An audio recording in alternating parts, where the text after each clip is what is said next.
This coming Friday, the MSC Mission Office has a meeting of the board, and in that board meeting we will present some projects for approval and if that approval is given, then we'll send the money out.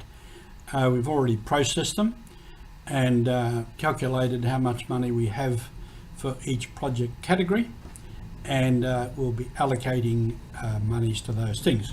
So this is Mission Alive. You're with Roger from the MSC Mission Office. Notably, there's a couple of projects that applications are in from the Congo and from Cameroon. There's two from Democratic Republic of Congo for water projects in the big city, in the capital city of Kinshasa. When I saw that, I had to look twice. I thought, these two places are in the middle of a big city. Where is the town water supply? And this is precisely the point. The town water supply is either non-existent or inadequate or unreliable. So in the middle of the city, they have to put down a bore well with a pump and pump up to a tank. Now, probably it means also a filtration work, because any water that is under such a big city is bound to be polluted. These are the difficulties that these people face.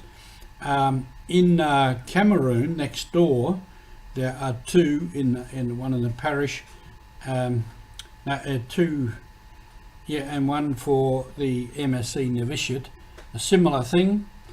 The water supply, town water supply, is whatever. As I said, not there, inadequate or doesn't work, and so they have to do the bore well and pump up to a tank.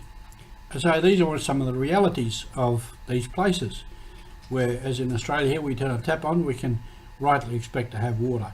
In many of these places they can't, even when it's supposed to be a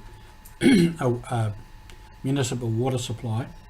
There's one here on the list too for the OLSH sisters in Port Moresby at Barocco, for their house there. I know that house, I know it well.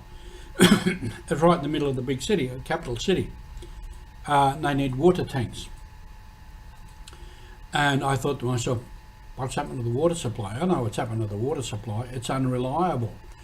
So this too, when I went there earlier this year, our mission office director, Father Fabian, he took me out to two other convents in the city where we had supplied water tanks.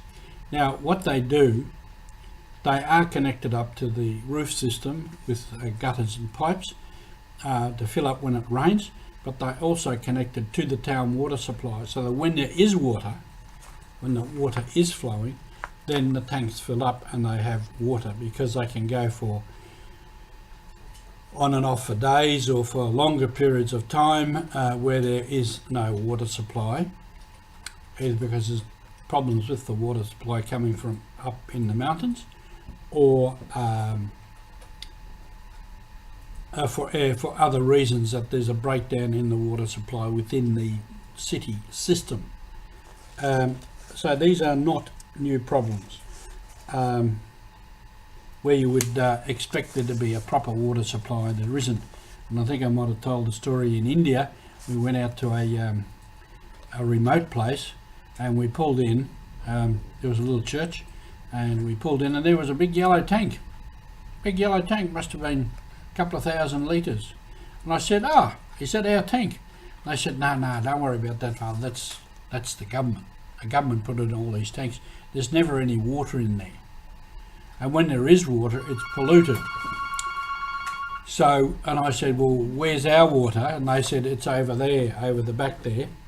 And then when we went and had a look, there was a bore well, went down, and pure fresh water pumped up to a tank, reticulated down to a collection point where people could collect the water.